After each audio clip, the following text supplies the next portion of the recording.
আজকে আমি রান্না করব মসুরের ডাল চচ্চড়ি, তাও টক ঝাল রেসিপি। আম দিয়ে ডাল চচ্চড়ি, এটা খেতে আমার ভীষণ ভালো লাগে। আমের সময় তো এই রেসিপি আমি কখনোই মিস করি না। মসুরের ডালে তো প্রচুর পরিমাণ পুষ্টি, প্রোটিন, তবে যাদের অ্যালার্জি তাদের আবার দূরে থাকতে হবে, এটা খাওয়া যাবে না। বাহিরে বৃষ্টি হচ্ছে, কেমন যেন আবছা অন্ধকার, এর মধ্যে গরম ভাতের সঙ্গে আমার এই রেসিপি।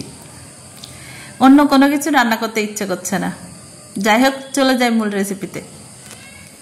আমি ডালগুলো ভালো করে ওয়াশ করে 10 মিনিট ভিজিয়ে রেখেছিলাম। ডালে কিন্তু অনেক নোংরা থাকে, এর জন্য ডাল অবশ্যই খুব ভালো করে ওয়াশ করতে হবে। এখন আমি ডালগুলো দিয়ে দিয়েছি। এখানে পেঁয়াজ কুচি, রসুন কুচি এবং কাঁচামরিচ। আপনাদের ঝালটা হবে স্বাদ মতো, যে যেরকম ঝাল খেতে পছন্দ করেন। এখানে হলুদ গুঁড়ো,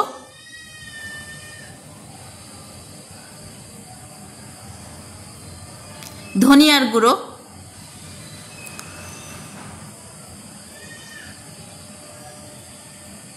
জিরার গুঁড়ো, সব রকম গুঁড়া মশলা অ্যাড করতে হবে, আর স্বাদমতো লবণ। এটাতে কিন্তু লবণের পরিমাণটা বেশি লাগবে, কারণ আম আছে।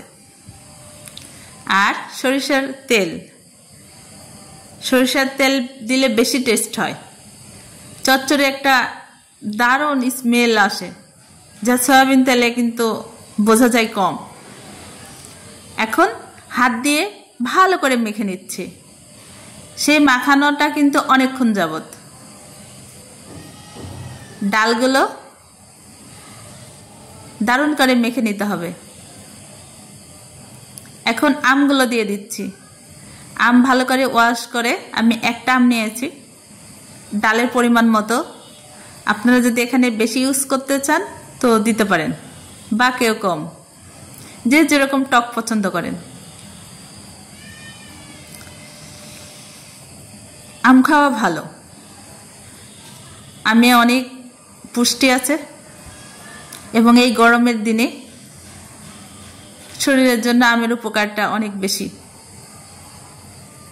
এখন আমি পানি দিয়ে দিলাম। পানিটা আমি নর্মাল পানি ইউজ করেছি, তবে আপনারা যদি এখানে গরম পানি ইউজ করেন তাহলে ভালো হবে। পানির পরিমাণটা একটু বেশি লাগবে, ডাল সিদ্ধ হতে সময় লাগবে। এই তো আমি অলরেডি রান্না শুরু করেছি, অনেকটাই হওয়ার মধ্যে।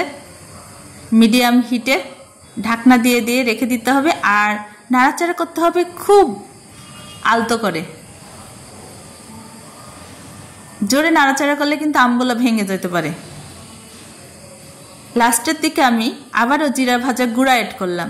জিরা ভাজা গুঁড়া দিলে চচ্চড়ি খেতে বেশি মজা লাগবে, স্মেলটা ভালো আসবে। আমি আবারও হালকা করে মিশিয়ে দিচ্ছি। আপনারা অবশ্যই এভাবে চচ্চড়ি করে খেয়ে দেখবেন, টক ঝাল চচ্চড়ি। যারা টক পছন্দ করেন তাদের কিন্তু ভীষণ ভালো লাগবে। তো আমার রান্না শেষ, দেখুন আমগুলো গোটা গোটা আছে। ওকে, ভালো থাকবেন, দেখা হবে নতুন কোনো রেসিপিতে। আল্লাহ হাফেজ।